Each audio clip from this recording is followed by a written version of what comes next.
Welcome to the Tipping Point Show. I'm Jimmy Evans, and on today's show I have joining me Dr. Mark Hitchcock, who is a regular contributor to EndTimes.com. He has written over 30 books on the end times, and he is the senior pastor of Faith Bible Church in Edmond, Oklahoma. On today's show, we're talking about current events in the news concerning the ongoing war in Israel, with a special focus today on Iran. You're going to want to hear what we have to say. Some very important things are happening regarding Israel and Iran. In the subscriber portion, Mark and I will also be answering questions such as, will Christians see the rebuilding of the temple before we're raptured? Will Christians go through the tribulation, as some Bible teachers claim? One person wrote in a question saying that a very respected Bible teacher was teaching that we're going to go through the tribulation. Mark and I will be talking about that. Another question, will we be married to our current spouses, or our spouses have already died and gone to heaven? And another question, if Satan is cast out of heaven in Revelation 12, is he still there right now, and how is he spreading evil if he's in heaven?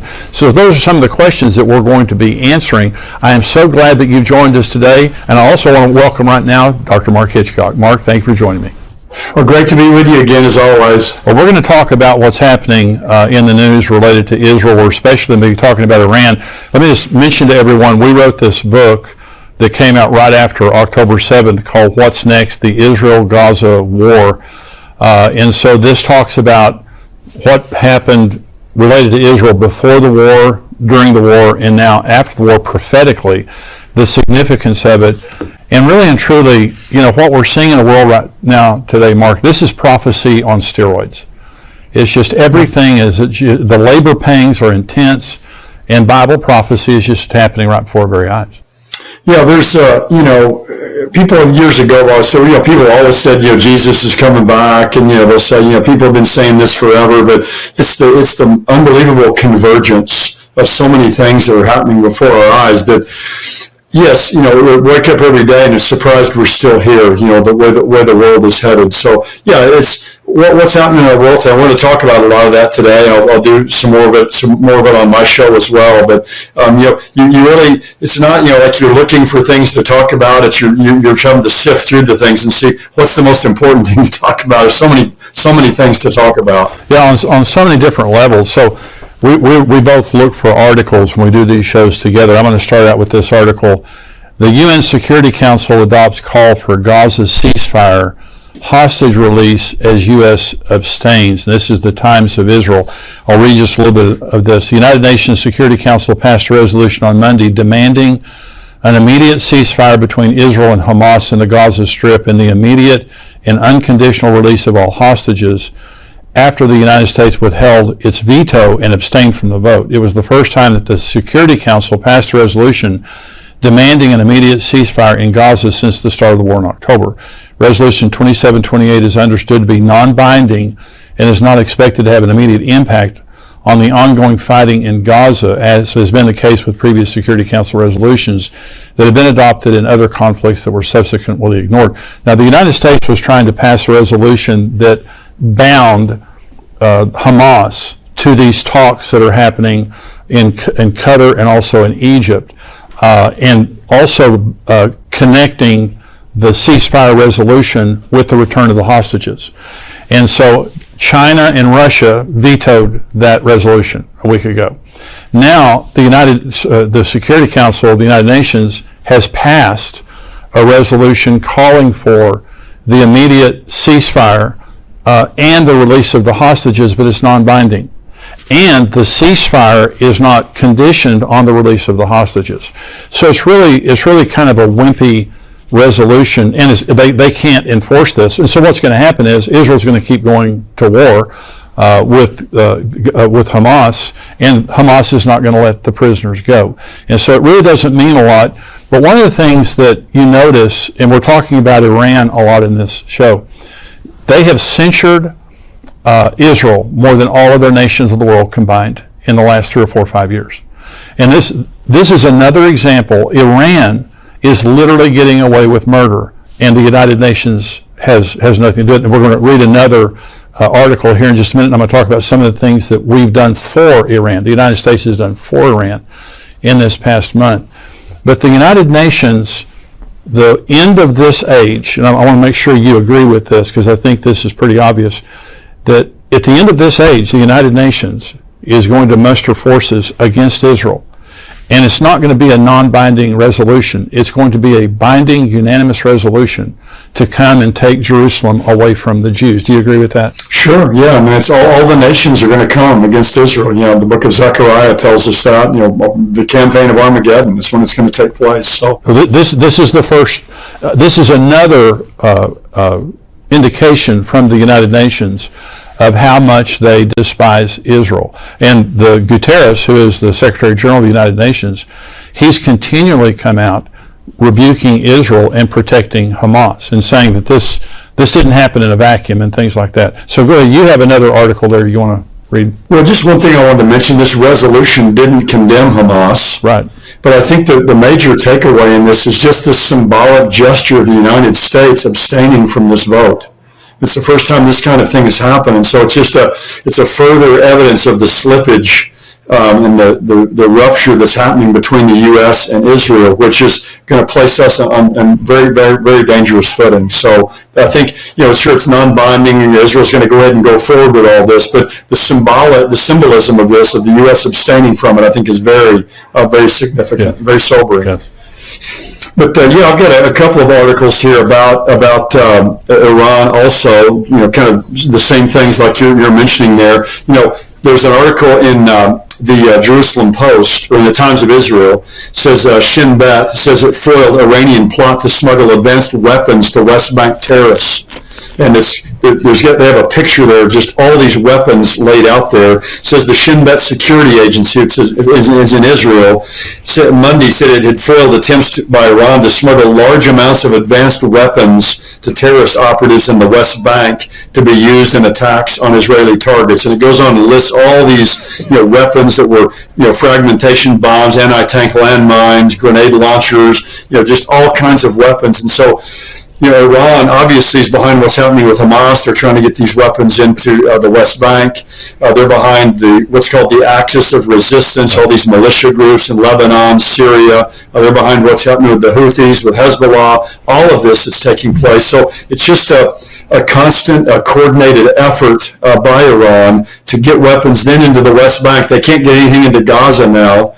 And, the Israelis were able to stop this one, but how many more times have they gotten things in there that's not been able to be foiled? And so another article too related to Iran, let's mention real quickly, is in the Jerusalem Post. Iran is now kind of has out on the market a new unmanned aerial vehicle, a drone. It's a turbojet that can carry 13 bombs. And it has a distance of thousands of kilometers, which could reach Israel, but it shows where their sentiments are. They've called this new drone the Gaza drone. And so Iran today is basically a Middle Eastern arms dealer. And they're marketing these weapons that they have now. They're marketing their military arsenal. And Russia, of course, is one of the main customers as well, which takes us again back to the whole Ezekiel 38-39 scenario. But it's just more and more things happening with Iran. And I think, to me, what this shows is one of these days, Israel's going to have to deal with Iran. They're going to have to cut off the head of the snake, and that's going to be really the ultimate precursor, I think, to what the Bible predicts in Ezekiel 38. Well, that goes perfectly with my next article, because that's exactly, this is from the Jewish News Syndicate, and it says, Hamas attack, weapon of mass distraction as Iran nuke program advances. And this is from Karen Smilk. But listen to what this says, Mark. And this is from one of the top Jewish leaders. Israel needs to be prepared for the possibility of conducting high-intensity strikes on Hezbollah in Lebanon and on Iran's nuclear program simultaneously, a former senior Israeli defense official told JNS in recent days. Brigadier General Professor Jacob Nagel, former acting national security advisor to Israeli Prime Minister Benjamin Netanyahu and ex-head of Israel's National Security Council, is currently a senior fellow at the Foundation for Defense of Democracies and a professor at the Technion Israel Institute of Technology in Haifa. Nagel raised the possibility of a multi-staged Iranian strategy to go nuclear involving regional proxies, keeping Israel and the world distracted with conflicts. And he says Iran may have activated a weapon of mass distraction in order to make progress on building weapons of mass destruction. Its nuclear program, said Nagel, the possibility of a long-term Iranian plan with a secret timetable in multiple stages must be taken seriously. And he says in the future possible third stage, Hezbollah becomes involved in a full-scale war, and a potential fourth stage, Iran taking advantage of the distraction, races ahead with this nuclear program. And so what he's saying is this is a top guy in Israel, and he's saying Israel has to be prepared right now to deal with Hezbollah, because this has already started, and to strike Iran's nuclear capabilities at the same time, because what he's saying is an advisor to Prime Minister Netanyahu and the head of this defense agency. He's saying that Iran is using Hamas, Hezbollah, the Houthis, and all of this as a distraction to the world while they make weapons of mass destruction. Now, the International Atomic Energy Agency about 10 years ago was put in charge of making sure that Iran never got weapons of mass destruction, never got nuclear weapons. They came out about 2 months ago, the IAEA did. Iran has defied them. They've defied the entire world. They took the cameras out of their nuclear sites. They wouldn't let the inspectors in. And about 2 months ago, the International Atomic Agency Commission agency said that they don't know what's happening with Iran's nuclear program. They have no idea. And so right now, they're already at 60% enriched uranium. And what he is saying in this article, later in this article, is it takes very little time to get from 60 to 90%. And so Iran, it has masterfully surrounded Israel, the Houthis, the Palestinians in the West Bank, the Islamic Jihad in Syria, Hezbollah, Hamas. They have surrounded them with all these enemies that are attacking them on a daily basis while they're sitting over here developing nuclear weapons. And this is an existential threat to Israel that they simply can't ignore. In my book, Tipping Point, 2 years ago, I said Israel will strike Iran at some point if somebody else doesn't, because Iran is not going to stop their ambitions for nuclear power, and Israel cannot afford to let them do that. But think of the situation that Israel's in right now and how much worse it gets if they bomb Iran. No, that's right. You said we don't really know what the Atomic Energy Agency. They don't know what's going on over there. Well, I think we all know what's going on over there. Yeah. Iran is very shrewd. This kind of distraction, but also they distract and build. But also, for many years they used a different strategy: talk and build. Right. They were just constantly talking, drawing out these negotiations. So all the time that all the talking's happening, they're building. And now the time all this distraction is happening, they're building. So they're doing everything they can to put up a kind of a smoke screen, camouflage while they're doing what they want to do, but they're suffering no consequences for it. No. They have some economic sanctions have been put on them, but those have been lessened, and so they're selling things to Russia. They're involved with China. So they're not feeling the pinch of this, and so Israel ultimately has got to hit them where they'll feel the consequences of this. But when that happens, it's going to, who knows what dominoes then will begin to fall at that point in time. It'll be all bets will be off at that point. Exactly. Well, later in the article, it says on March 15th, Washington reissued a $10 billion Iran sanctions waiver that allows Iran to access revenue from its electricity sales to Iraq. And so the Biden administration has released billions and billions of dollars to Iran that they wouldn't have gotten through the sanctions. And now, in spite of everything that they're doing, they're the ones responsible for October 7th. They're the ones responsible for everything that's happening right now. No consequences whatsoever. $10 billion. On March 4th, this article says, Reuters, quoting unnamed diplomats, said a quarterly meeting of the IAEA's main policy-making body saw Western powers again choosing not to seriously confront Iran over its failure to cooperate with the agency on a range of issues. And so the IAEA is basically just turning a blind eye and just saying there's nothing we can do about it. And then it says Nagel assessed that the United States and Europe will never attack Iran's nuclear program, adding that the sanctions relief being offered to Iran aligns well with Tehran's intention to continue with creeping nuclear progress. Hence, Israel must be ready for anything, for being able to strike the enrichment part of the program, but also for being able to strike the weapons system part of it. So he's saying in this article here, we're giving them billions of dollars. The IAEA is completely worthless. And see, the United States, and President Trump said this, President Biden has said it too, under no circumstances will we ever allow Iran to become a nuclear power. Well, the only way you can keep them from doing that now is physically going in there and making sure it doesn't happen. Well, they're not going to do that. That's what he's saying in this article. They're not going to do that. So because of that, Israel has to be prepared. So Jeremiah 49 is a prophecy of the destruction, the utter destruction of Elam. Elam is southern Iran. In Elam is where they have their launchers and a lot of their nuclear reactors and nuclear facilities are in southern Iran. And so if Israel struck Iran to stop them, that's basically where they would strike in fulfillment of Jeremiah 49. If that's what happens, it's going to happen. It's never happened before in world history.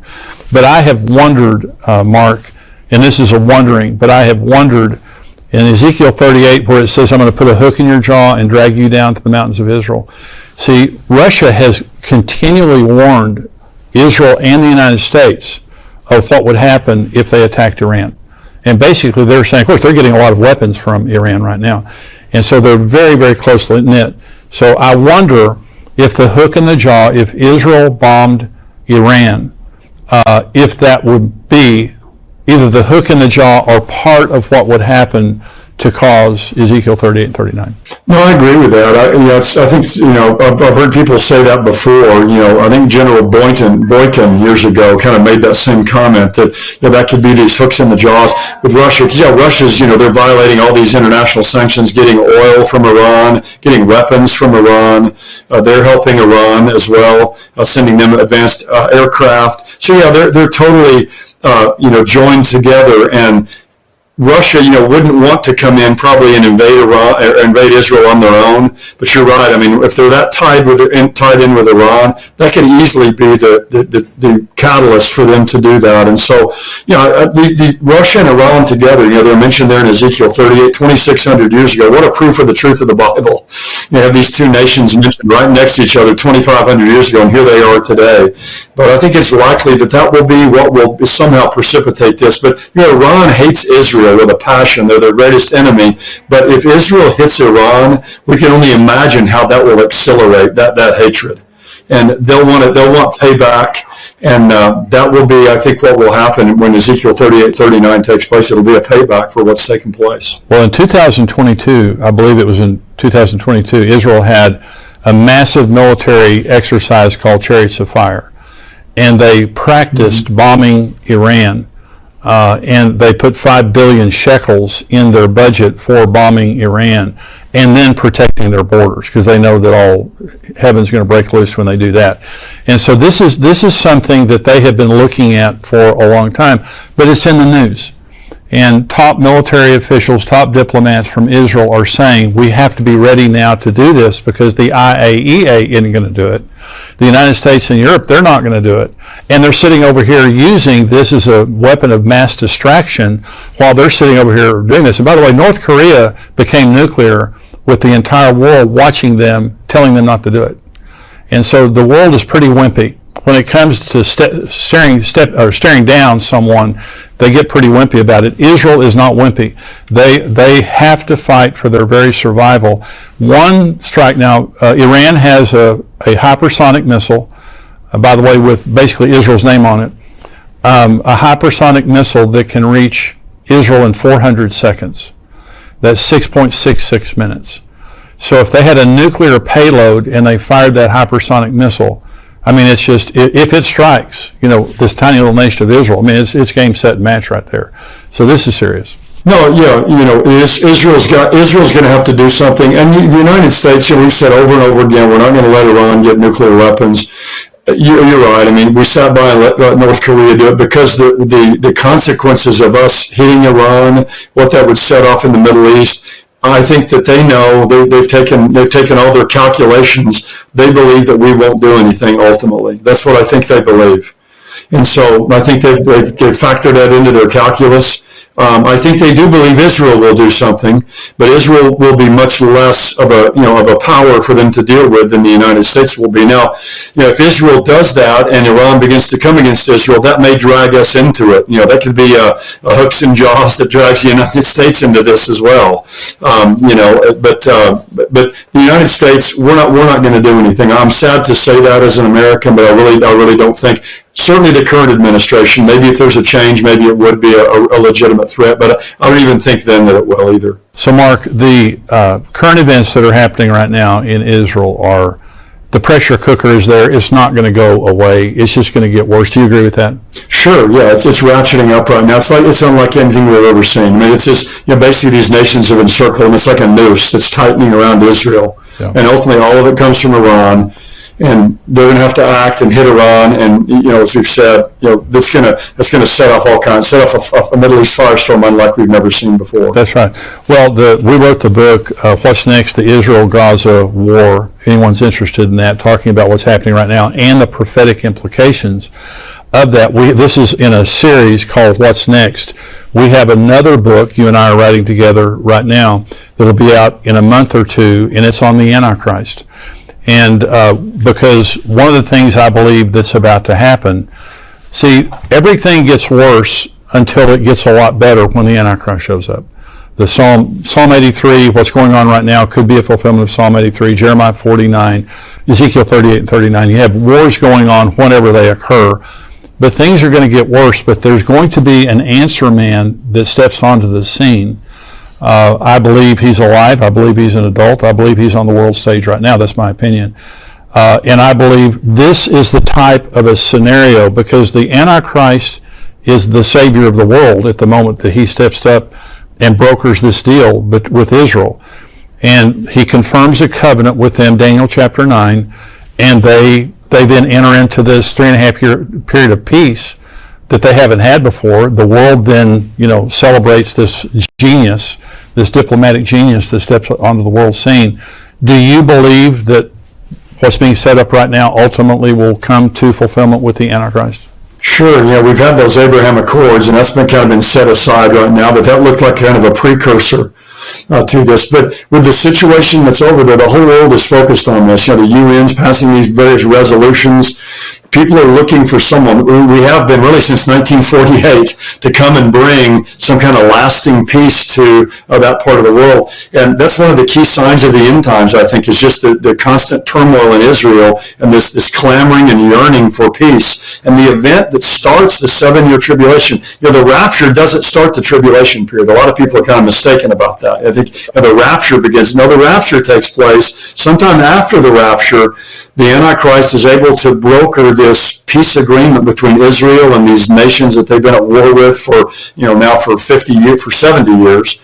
And, he's going to be, the man with a plan, the Nobel Peace Prize winner. I mean, he's going to, be the Time Person of the Year. He's going to have it all. And that's what's going to catapult him ultimately to power. Now, ultimately, he'll double-cross Israel, but everything's headed towards that, and we can see it's just reaching this crisis point where someone is going to have to come along and solve that problem. Now, it'll be a temporary peace. It'll be a false peace, but it will be a peace for some period of time, and the whole world will follow after the Antichrist. That's kind of the initial event that really catapults him to power in the world there at the beginning of the tribulation. Yeah, and in our series, What's Next, of books, we're talking about the Antichrist, then we're talking about the rapture, because, again, the things that are happening right now are all Bible prophecy being fulfilled. The world turning against Israel, wars and rumors of wars, all these things like that. But ultimately, the big prophetic events, there's going to be a rapture, and there's going to be an Antichrist. We're writing about that. Mark, you have another article there? Yes, this one's fascinating to me. This was on CBS News. Now just think about this. It says, what these red cows from Texas have to do with war and peace in the Middle East. And it's an article about, of course, these 5, they're Texas Red Angus that were taken over to Israel, these red heifers. And what the article is saying is, time's beginning to kind of run out because these heifers have to be a certain age when they're sacrificed. And we have to have these red heifers. It goes back to Numbers chapter 19, this purification ceremony there of these red heifers that would be burned, and their ashes were used in purification ceremony. So you have to have those for the rebuilding of the third Jewish temple. They're there in Israel now, these red heifers. But this is something that I didn't know until just this week. It says in this article on CBS, it says, when Hamas spokesman Abu Abida began a speech marking the 100th day of the war in Gaza, one confounding yet eye-opening proclamation escaped the headlines, listing the motives for the Palestinian militant group's October 7th massacre in Israel. He accused Jews of bringing red cows to the Holy Land. So one of the things that precipitated this was bringing these red heifers to Israel, because the Hamas knows the significance of that points to a third temple, of course. And one of the, that they called this in this massacre in October 7th, the Al-Aqsa wave, or the Al-Aqsa flood. And of course, the Al-Aqsa mosque stands there on the Temple Mount, as does the Dome of the Rock. And Hamas, one of their emblems, one of their main emblems, features the Dome of the Rock behind two crossed swords. And so the Jewish people, at least those who were there who were desiring to build this third temple, have these red heifers there, and some believe that they may be sacrificed this year at Passover. They have to do it they have to do it in a place where they can see the Temple Mount, so it'd be there on the Mount of Olives. A piece of land has been purchased there. Passover this year is April 22nd. So it could be that sometime between now and then, or around the time of Passover, that one or more of these red heifers will be sacrificed. So there's only been 9 red heifers in Israel's history. This would be the 10th. But to me, that's fascinating that among these motivations for this October 7th massacre is Israel brought red cows into the land of Israel. They know what that signifies. And they hate that. They know that the Jews want to ultimately build a temple there, that it's going to mean that their third holy site, the Al-Aqsa Mosque, would have to be removed and have to be destroyed. So it's just another thing that we see happening in our world today that points just towards the chaos, and ultimately the land of Israel, but then the bullseye in Israel is Jerusalem, and the bullseye in Jerusalem is that 36-acre Temple Mount area. That's the real powder keg, if you will. And so, we'll be watching this for folks and letting them know if something happens over there with sacrificing these red heifers. But that would be a very, very significant event when that takes place, I believe. Well, Mark, that's absolutely fascinating. And I can just say, next week on the show, we have an entire show on the red heifers.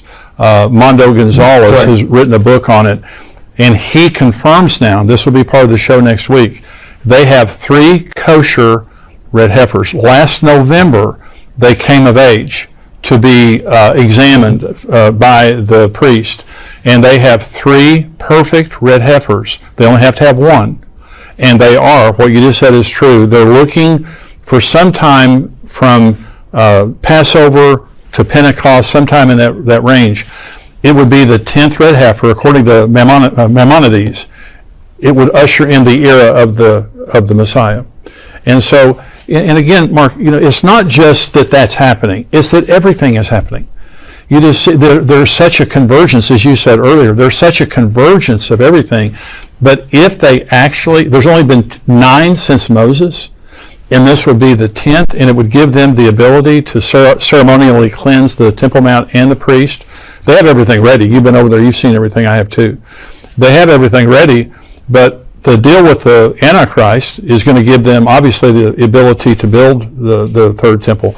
But it just, to me, it just marks how close we are. Yeah, the fact that Hamas, well, that's part of their motivation. They brought the red cows into Israel. That's what Hamas saying that. So, wow, that's that was powerful when I saw that. I mean, wow, it's just Hamas themselves. So they realize the significance of this for their future, for their mosque. Yeah, the sadness, and Mondo and I talk about this next week, the sadness of the red heifers is they're a fulfillment of Jesus.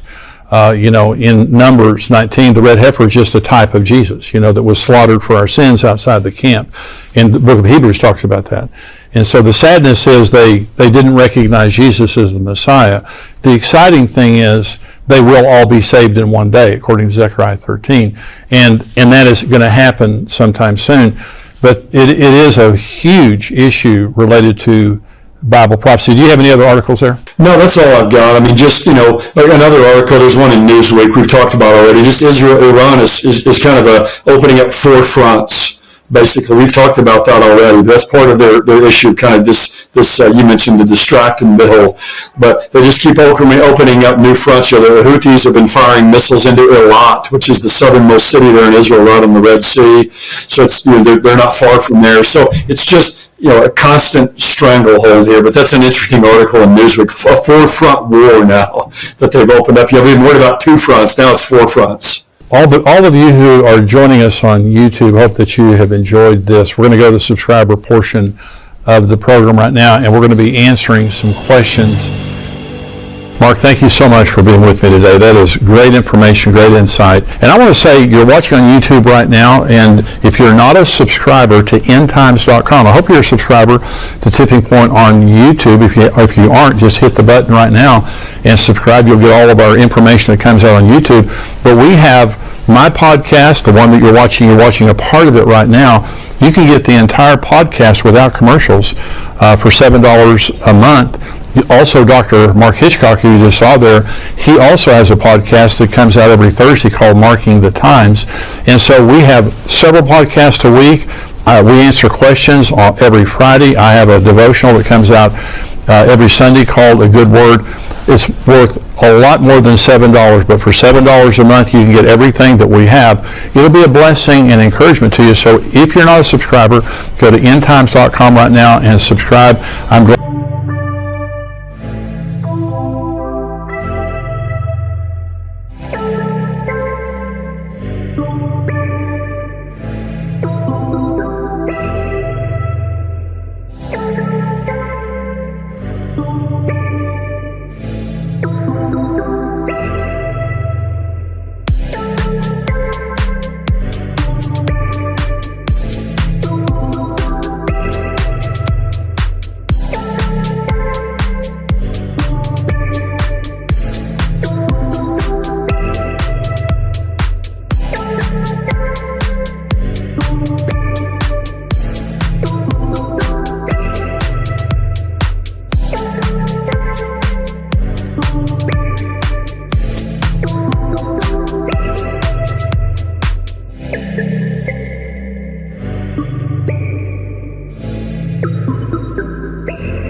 Bye.